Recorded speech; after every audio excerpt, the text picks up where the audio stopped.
ఒకే దేశం ఒకే ఎన్నిక. ఇప్పుడు ఈ విధానంపై దేశవ్యాప్తంగా చాలా ఆసక్తికర చర్చ జరుగుతోంది.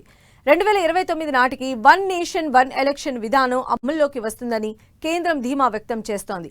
2034 నాటికి దేశం మొత్తం జమిలీ ఎన్నికల విధానంలోకి రావాలన్నది ఇప్పుడు కేంద్రం ఆలోచన. జమిలీ సాధ్యాలేంటి? దీనికి 2029 లోక్సభ ఎన్నికలే నాంది పలకబోతున్నాయా? ఒకే దేశం ఒకే ఎన్నిక విధానంలో ఉన్న సమస్యలేంటి? ఎందుకు కేంద్రం జేపీసీ దీనిపై ఆచితూచి అడుగులు వేస్తున్నాయి? ఇది అందరికీ మంచి చేసేదేనా?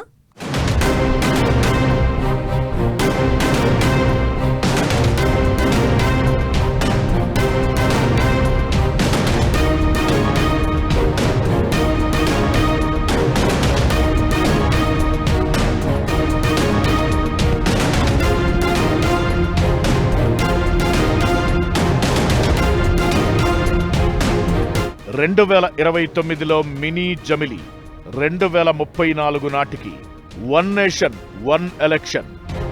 జమిలీ సాధ్యాలేంటి? రాజ్యాంగ సవరణల కసరత్తు స్పీడు పెంచిన జేపీసీ.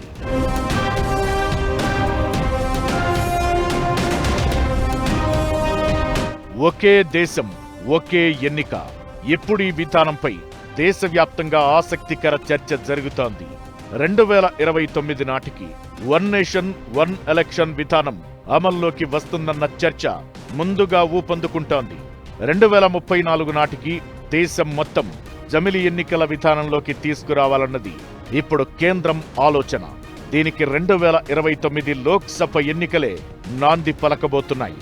జమిలీ ఎన్నికల కోసం ఏర్పాటు చేసిన మాజీ రాష్ట్రపతి రామ్నాథ్ కోవింద్ నేతృత్వంలోని జాయింట్ పార్లమెంటరీ కమిటీ దీనిపై ముమ్మర కసరత్తే చేస్తోంది.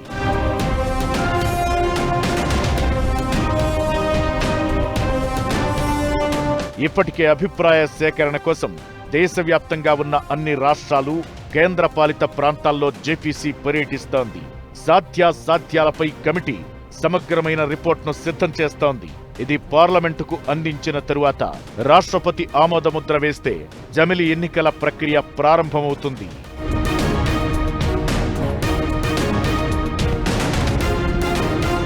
ఇప్పటి వరకు జమిలీ ఎన్నికల కోసం ఏర్పాటు చేసిన జేపీసీ పలు ప్రాంతాల్లో పర్యటించింది.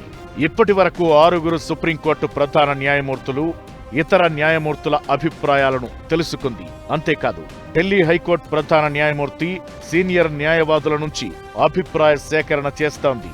ఒకేసారి దేశవ్యాప్తంగా జమిలీ ఎన్నికలు జరగాలంటే ముఖ్యంగా రాజ్యాంగంలోని కొన్ని నిబంధనలను సవరించాలి. ఈ ఎన్నికలతో దేశానికి ఆర్థికపరమైన, విధానపరమైన లాభాలు ఉంటాయన్నది జేపీసీ చెబుతున్న మాట. పైగా టెక్నాలజీ పరంగా చూస్తే ఒకేసారి ఎన్నికల నిర్వహణ అనేది పెద్ద కష్టతరమేం కాదన్నది జేపీసీ వాదన.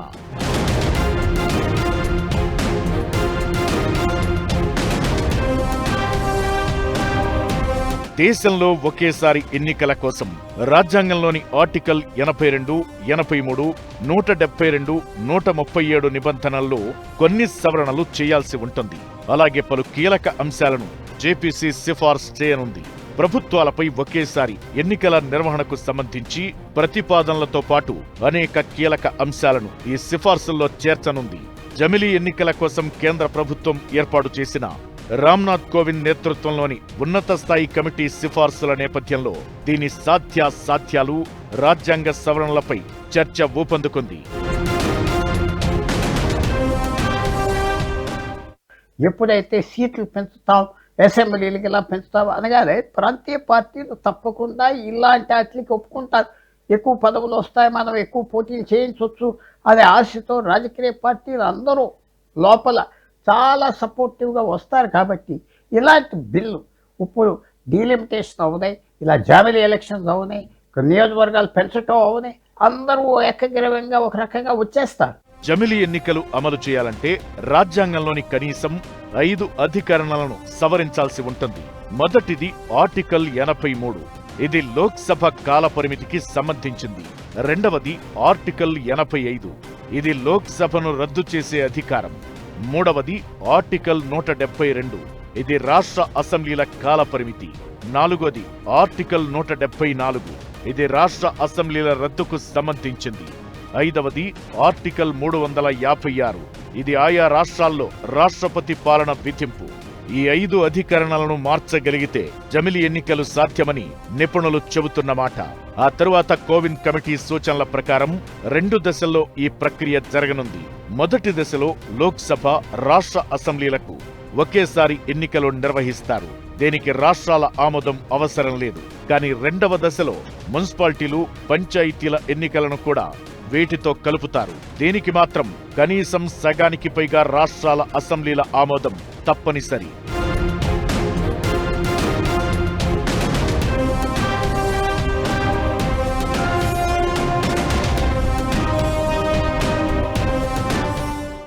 ఏటా ఏదో ఒక రాష్ట్రంలో ఎన్నికల కారణంగా కేంద్ర ప్రభుత్వం పైన 4,500 కోట్ల ఎన్నికల భారం పడుతోంది.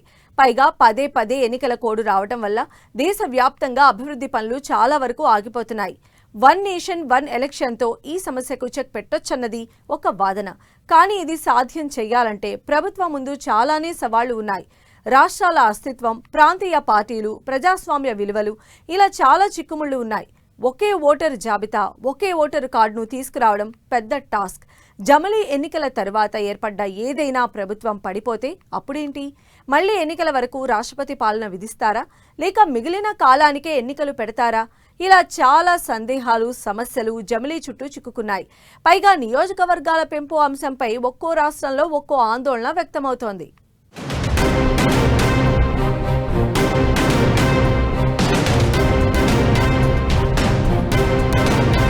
మన దేశం భిన్నత్వంలో ఏకత్వమనే జీవన విధానానికి నిదర్శనం. ఎన్నో రాష్ట్రాలు, భాషలు, సంస్కృతులు, అస్తిత్వాలు, వీటన్నిటి మధ్య జరిగే రాజకీయాలే ఎన్నికలు, అధికారం. రాష్ట్రాల్లో ప్రాంతీయ పార్టీల హవా ఎక్కువగా ఉంటుంది. ఇవే తమ ఉనికిని చాటుకుంటూ ప్రభుత్వాలను ఏర్పాటు చేస్తుంటాయి. జమిలి ఎన్నికల విధానంతో రాష్ట్ర అసెంబ్లీ కాల పరిమితిని కేంద్రం నిర్ణయించినట్లవుతుంది. ఇది రాష్ట్రాల స్వయం ప్రతిపత్తిని దెబ్బతీసినట్లవుతుందన్న వాదనలు ఉన్నాయి.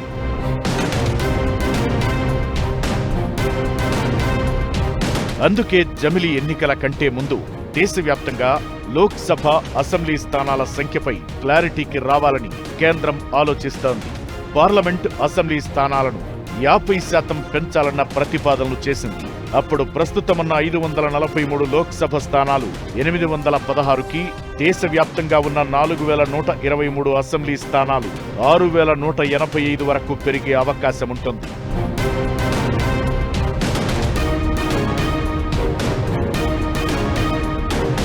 అయితే 2021 జనాభా గణన ఆలస్యమైంది. దీంతో 2011 జనాభా లెక్కలనే ప్రాతిపదికగా తీసుకుని ఈ ప్రక్రియను పూర్తి చేయాలని కేంద్రం ఆలోచిస్తోంది. దీనివల్ల 2029 సార్వత్రిక ఎన్నికల నాటికే పెరిగిన సీట్లతో పాటు మహిళలకు 33% రిజర్వేషన్లను అమలు చేయాలన్న లక్ష్యం పెట్టుకుంది. నియోజకవర్గాల పెంపునకు సంబంధించి ఈ బడ్జెట్ సమావేశాల్లోనే బిల్లును ప్రవేశపెట్టే ఛాన్స్ ఉంది. దీనికోసం రాజ్యాంగంలోని ఆర్టికల్ 82, ఆర్టికల్ 170లకు సవరణ చేయాల్సి ఉంటుంది. జనాభా ప్రాతిపదికన సీట్లు పెంచితే జనాభా నియంత్రణ పాటిస్తున్న దక్షిణాది రాష్ట్రాలకు నష్టం జరుగుతుందనే ఆందోళన వ్యక్తమవుతోంది. ఒకవేళ ఏదైనా రాష్ట్ర ప్రభుత్వం లేదా కేంద్ర ప్రభుత్వం 5 ఏళ్ల కంటే ముందే పడిపోతే అప్పుడు పరిస్థితి ఏంటి? మిగిలిన కాలానికి మాత్రమే ఎన్నికలు నిర్వహించాలా, లేక రాష్ట్రపతి పాలన పెట్టాలా? అలా చేస్తే రాజ్యాంగ స్ఫూర్తికి ఇది విఘాతం కలిగిస్తుందని ఇప్పటికే విపక్షాలు గగ్గోలు పెడుతున్నాయి. స్థానిక సమస్యలు జాతీయ అంశాల పోరులో కొట్టుకుపోతాయని భయపడుతున్నాయి.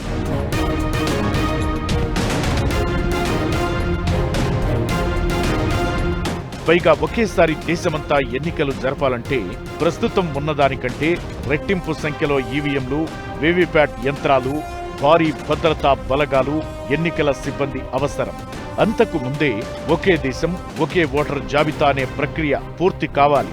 ఆ తరువాత కొన్ని రాష్ట్రాల అసెంబ్లీ గడువును పెంచడం లేదా తగ్గించడం చేయాలి. 2029 నాటికి లోక్సభతో పాటు కొన్ని రాష్ట్రాలకు కలిపి మినీ జమిలిని నిర్వహించాలని కేంద్రం యోచిస్తోంది.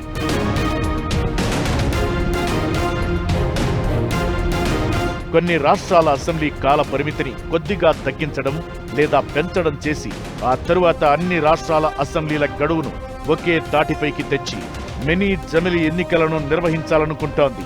ఈ విధానం అమలు కావాలంటే రాజ్యాంగంలోని పలు అధికరణలను సవరించాల్సి ఉంటుంది.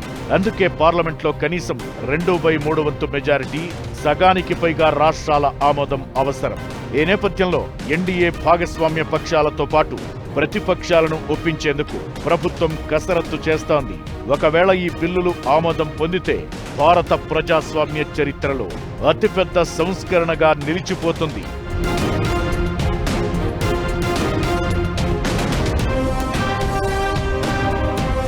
జమిలి ఎన్నికల వల్ల డబ్బు, సమయం ఆదా అవుతాయనేది వాస్తవమే అయినా ఈ విధానంతో గెలిచిన తరువాత పాలకులు ప్రజల వద్దకు వెళ్లాల్సిన అవసరముండదని, ఇదే నిర్లక్ష్యం, నియంతృత్వ ధోరణికి దారి తీయొచ్చన్న భయాలు ఉన్నాయి. భారతదేశం లాంటి భిన్నత్వంలో ఏకత్వం ఉన్న దేశంలో ఒకే పరిమాణం అందరికీ సరిపోదనేది విపక్షాలు చెప్పే మాట. ప్రజాస్వామ్య ప్రాథమిక సూత్రాలు, రాష్ట్రాల హక్కులు ఈ రెండింటి మధ్య సమతుల్యత సాధించినప్పుడే వన్ నేషన్ వన్ ఎలక్షన్ విజయవంతమవుతుంది. లేదంటే ఇది కేవలం అధికార కేంద్రీకరణకు దారితీసే ప్రయత్నంగానే మిగిలిపోయే ప్రమాదముందని నిపుణులు హెచ్చరిస్తున్నారు.